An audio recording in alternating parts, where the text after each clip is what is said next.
الرحمن الرحیم۔ گزشتہ دنوں ترک صدر رجب طیب اردوغان نے ایک تاریخی عمارت آیا صوفیہ کو مسجد کے اندر منتقل کر دیا تھا اور آج وہاں پر پہلی بار 84 سال بعد نماز جمعہ ادا کی گئی۔ عمارت کو مسجد کے اندر کنورٹ کرنے کے بعد ایک شدید رد عمل دیکھنے میں آیا عیسائی دنیا کی جانب سے، اور امریکہ سمیت روس، اٹلی اور دیگر ممالک نے ایک شدید رد عمل دیا۔ بابا روم جنہیں آرتھوڈاکس کا روحانی پیشوا اور موجودہ پوپ ہیں، انہوں نے بھی شدید رد عمل دیا۔ اس حوالے سے آرتھوڈاکس چرچ لیڈر کا ایک بیانیہ سامنے آیا، جس میں انہوں نے کہا کہ the Russian Orthodox church express the dismay of Turkey decision to revoke the museum status, یعنی کہ 1934 کے اندر اس جگہ کو میوزیم کے اندر کنورٹ کر دیا تھا مصطفیٰ کمال آزاد نے، جس کے بعد آج 2020 کے اندر اس کو دوبارہ سے مسجد کے اندر کنورٹ کر دیا گیا تھا۔ یہ وہ تاریخی عمارت ہے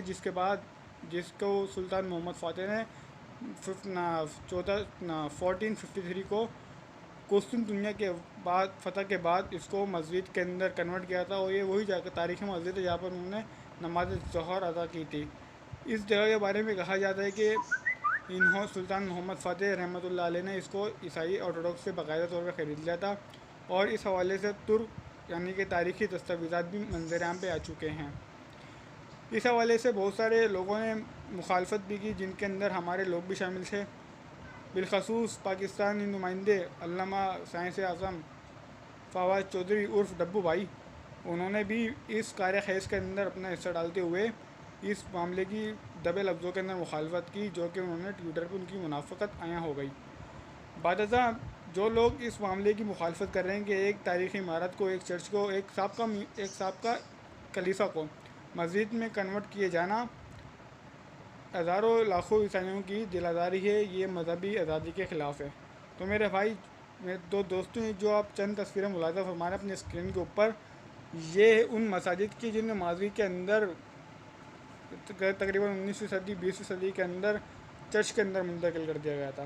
اب آپ اس سے، یہ تو باقاعدہ طور پر مسجد تھی جو کہ عیسائیوں کی پراپرٹی بھی نہیں تھی، ان کو اگر چرچ میں منتقل کرنا، یہ جو کیسے یعنی کہ مذہبی روایات کے مطابق ہو سکتی ہے۔ تو آج الحمدللہ ثم الحمدللہ وہاں پہ پہلی بار نماز جمعہ ادا کی گئی، یعنی کہ SOPs کے تحت وہاں پہ نمازوں کو پرمیشن دی گئی، یعنی کہ میونسپل جو وہاں کا ادارہ ہے بلدیہ کا، انہوں نے نمازیوں کو شٹل کوپ کی سہولت بھی دی، وہاں پہ ماسک اور سینیٹائزر کا بھی استعمال کیا گیا۔ آج کا دن ترکی کی تاریخ ہی نہیں بلکہ دنیا کی تاریخ کا اہم ترین دن تھا، اور ساتھ ہی فلسطین لبریشن آرگنائزیشن نے اس فیصلے کی بھرپور حمایت کی تھی جب یہ فیصلہ آیا تھا، اور طیب اردوغان کے فیصلے کو سراہا تھا، اور چرچ لیڈر جناب اور بہت سے لوگوں نے یعنی کہ رد عمل دیتے ہوئے یہ بھی کہا کہ